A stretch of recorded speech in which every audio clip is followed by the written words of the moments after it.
오늘 설교 제목은요, 호산나 나의 왕 예수님이라는 제목이에요. 여러분 혹시 단추로 끓인 스프라는 동화 아세요? 이 동화를 보면요, 지독한 구두쇠 영감인 스크루지 영감이 주인공으로 등장하는데요. 이 사람이 얼마나 지독한 구두쇠였냐. 자, 그의 집 음식 창고를 보면요, 식자재 창고를 보면요, 싱싱한 야채, 과일, 그리고 갖가지 향신료가 가득했었거든요. 하지만 스크루지 영감은요, 이 많은 음식들을 그 누구와도 나누어 먹지 않았어요. 그 누구에게도 나누어주지 않았어요. 왜냐? 그는 욕심 많은 짠돌이, 정말 자린고비 구두쇠였거든요. 그러다 어느 날 그의 집에 조카 데이지가 찾아왔어요. 스크루지 영감은요, 데이지를 잔뜩 경계하면서 혹시 뭐라도 먹을 거 달라고 할까봐 잔뜩 경계하면서 이렇게 말을 했죠. 이 집에는 네가 먹을 것이 아무것도 없단다. 그러자 데이지는요, 오히려 전혀 신경 쓰지 말라는 듯 이렇게 말을 했는데요. 저는 이 단추 하나만으로 스프를 끓일 수 있는걸요. 그러니 제가 먹을 것은 제가 알아서 준비할게요. 신경 쓰지 마세요. 이렇게 말한 데이지는요, 말이 끝나자마자 정말로 단추 하나를 가지고 스프를 끓이기 시작했어요. 그리고 이 모습을 스크루지 영감이 아주 관심 있게 유심히 집중해서 바라봤죠. 왜 유심히 쳐다봤느냐? 정말로 단추 하나만으로 스프를 끓일 수가 있다고 한다면 그의 그 창고에 있는 다른 식재료들을 더 오랫동안 두고두고 천천히 아껴 먹을 수 있으니까요. 자, 얼마 후 스프가 보글보글 끓기 시작했고요. 맛을 보던 데이지는요, 아쉬워하면서 이렇게 말했어요. 맛있다. 그런데 여기에 소금과 후추가 조금 더 들어간다면 조금 더 맛있을 텐데 조금 아쉽네. 이 말을 들은 스크루지는요, 맛있는 스프를 먹고 싶다라는 생각에 냉큼 소금과 후추를 가져왔어요. 그러자 데이지는요, 소금과 후추를 넣고 다시 스프에 간을 보면서 이렇게 또 말했죠. 확실히 좀 더 맛있어졌네. 하지만 채소가 조금 더 들어가면 더 완벽할 텐데. 이 말에 역시나 스크루지 영감은요, 맛있는 스프를 먹고 싶다라는 생각에 팔려서 그의 식량 창고로 달려가 맛있는 채소를 가져왔는데요. 문제는 이처럼 단추 스프에 정신이 팔린 스크루지가 데이지가 무슨 말만 하면 그것에 해당하는 식재료들을 매번 가지고 왔다라는 거였어요. 즉 계속해서 데이지는 이것만 들어가면 더 맛있어질 텐데를 반복했고, 이에 스크루지 영감은 바보같이 데이지가 말하는 이것들을 계속 가져다가 꺼내다가 주었던 것이죠. 뭐가 짜고도 없어. 이렇게 몇 번을 반복했어요. 그러자 스프의 양이 어마무시하게 불어나게 되었는데요. 그도 그럴 것이 이 데이지의 꾀로 이런저런 식재료들이 잔뜩 들어가게 되었으니까 당연히 스크루지와 데이지 이 두 사람이 다 먹을 수 없을 만큼 양이 늘어나게 되었던 거죠. 그래서 결국 다양한 식재료가 들어간 이 맛있는 단추 스프는요, 이웃들과 함께 나누어 먹게 되었는데요. 이 정도예요? 결과적으로 구두쇠인 스크루지 영감의 식량 창고를 열어서 온 동네 사람들이 행복한 시간을 보내게 되었던 거예요. 누구 덕분에? 데이지의 이 꽤 지혜 덕분에 말이죠. 그런데 여러분, 그거 아세요? 오늘 말씀 속에 등장하는 이스라엘 백성도요, 과거 스크루지와 같은 생각으로 예수님을 맞이했었대요. 이게 무슨 말이냐면 잘 들어보세요. 즉 스크루지가 많은 사람들을 행복하게 해줄 수 있는 식량을 자기 집 창고에 가지고 있었잖아요. 하지만 이 식량을 혼자만 차지하려고 했었죠. 네, 그죠? 이거랑 똑같이 이스라엘 백성 역시 많은 사람들을 행복하게 해줄 수 있는 예수님을 자기 마을에, 자기 동네에 데리고 있었거든요. 그런데 그 예수님을 자기네들만 차지하려고 했더라 이 말이죠. 하지만 예수님의 생각은 달랐어요. 즉 예수님은요, 이스라엘 백성을 위해서만 존재하는 것이 아니라 모든 민족, 모든 인종, 모든 사람들을 위해 존재한다고 스스로를 생각하고 있었던 거죠. 그렇다면 여러분, 과연 예수님의 생각은 무엇이었는지 우리 함께 말씀 속으로 들어가서 더 자세히 알아보도록 할게요. 자, 때는 이스라엘의 3대 명절 중에 하나인 유월절을 앞두고 있는 시점이었어요. 보시면 사람들이 우르르 몰려서 어디를 향해 가고 있는 것 같죠? 자, 전국 8방 곡곡에 흩어져 살던 이스라엘 백성들은요, 이날 6월절만큼은 전통에 따라서 예루살렘 성전에 오르기 위해 예루살렘 성으로 속속들이 모여들고 있었는데요. 예수님과 제자들도 마찬가지였어요. 보시면 예수님과 제자들도 베다니를 거쳐 벳박의 이 언덕을 거쳐서 이렇게 여기가 예루살렘 성인데 예루살렘 성 한쪽에 이제 성전이 있는 거잖아요. 이 성전을 향해 가고 있었죠. 자, 이렇게 예루살렘 가까이에 있는 갈람산의 이 벳박에 이르렀을 때 예수님은 두 제자에게 이렇게 말씀하셨어요. 너희는 맞은편 마을로 가거라.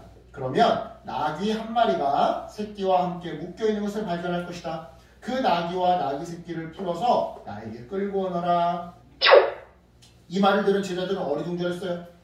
예수님은 도대체 어디에 쓰려고 나귀를 데리고 끌고 오라고 하시는 걸까? 게다가 나귀의 주인이 순순히 나귀를 내어줄까? 제자들은 의아한 표정으로 예수님을 바라봤어요. 그리고 예수님은 제자들의 이러한 생각을 마치 모두 아신다라는 듯 그들 향해 이렇게 말씀하셨죠. 얘들아, 만일 누군가가 너희에게 무슨 말을 하거든 저희 주님이 필요하다고 하십니다 라고 대답해라. 그러면 신기하게 그 즉시 내어줄 거란다.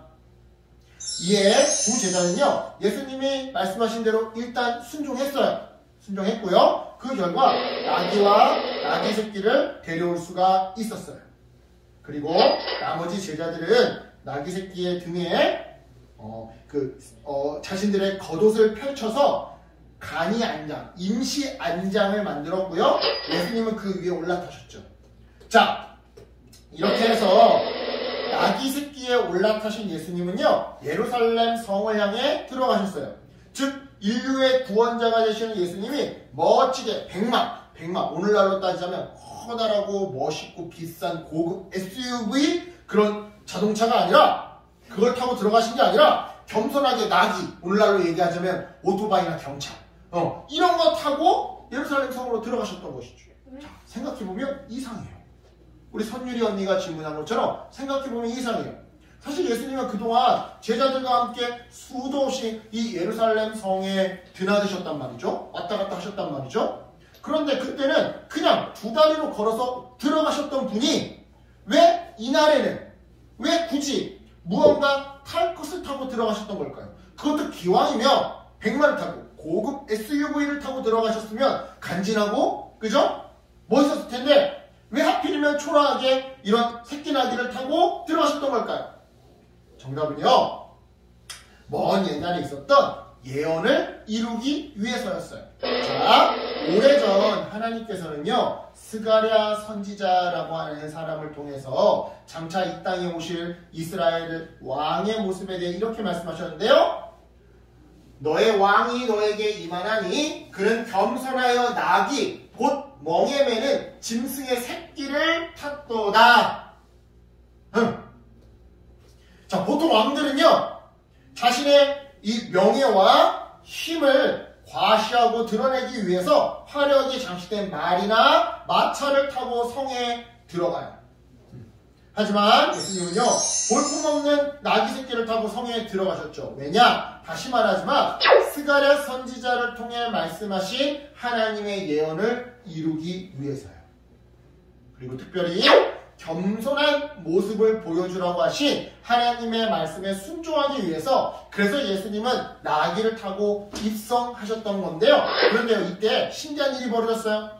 나귀 새끼를 타고 가시는 예수님 앞으로 사람들이 하나둘씩 모여들기 시작하더니만 양손에 거대한 종려나무 가지를 들고 흔들면서 예수님을 기쁘게 환영했던 거죠. 뿐만 아니었어요. 어떤 사람들은 자기의 겉옷을 벗어 예수님이 가시는 길 위에 이렇게 마치 레드카펫처럼 펴주기까지 했는데요. 그 자리에 모인 많은 사람들이 하나같이 예수님을 향해 이렇게 소리쳤어요. 호산나 다윗 왕의 자손이여 찬송하리로다. 주의 이름으로 오시는 이여 가장 높은 곳에서 호산나. 그런데요, 여기서 궁금증이 생겨요. 이스라엘 백성들은 왜 예수님을 향해 종려나무 가지를 들고 흔들었던 걸까요? 또한 왜 겉옷을 벗어서 예수님이 가시는 그 길 위에 마치 카페트처럼 펼쳐둔 걸까요? 정답부터 말하자면 그들은요 예수님을 로마의 식민지로부터 자기들을 구원해줄 정치적인 왕 또는 영으로 생각했기 때문이에요. 자 보세요. 팔레스타인 지방에서 종려나무 잎사귀는요 전통적으로 영광과 아름다움 또한 기쁨과 승리를 상징해요. 왜요? 실제로 종려나무 잎사귀는 크고 화려하고 아름답거든요. 그래서 전통적으로 팔레스타인 지방에서 사람들은요 이 승리하고 전쟁에서 승리하고 돌아오는 영웅을 환영할 때 이 종려나무 가지를 흔들곤 했는데요. 한편 겉옷은 무엇이냐? 겉옷은요 밤의 추위로부터 사람들을 보호해주고 추위를 막아주고 몸을 보호해주는 마치 오늘날의 점퍼나 코트와 같은 그런 옷이었는데요. 특별히 그 당시 팔레스타인 지방에 살던 사람들은요 대부분 가난했어요. 그래서 부자가 아닌 이상 대부분 사람들은 이 겉옷을 딱 한 벌만 가지고 있었다고 해요. 즉 일반 사람들에게 이 겉옷은 딱 한 벌밖에 없는 아주 귀중한 매우 소중한 재산이었던 거죠.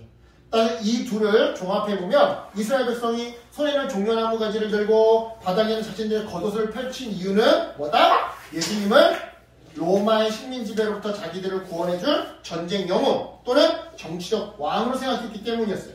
즉 예수님을 사마리아 사람들도 아니고 로마 사람들도 아니고 이방인들도 아니고 오직 자기네 이스라엘 백성들을 위해서만 오신 구원자로 이해했던 거죠.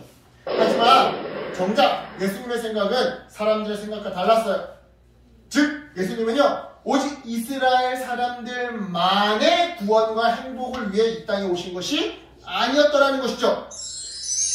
예수님은요 평소 이스라엘 사람들이 죄인이라고 손가락질하고 그래서 설사 혈통은 이스라엘 사람이라 하더라도 구원받을 수 없다고 손가락질하던 병든 사람들, 가난한 사람들 이런 사람들을 까지도 구원하셔서 행복을 주시기 위해 이 땅에 오셨어요.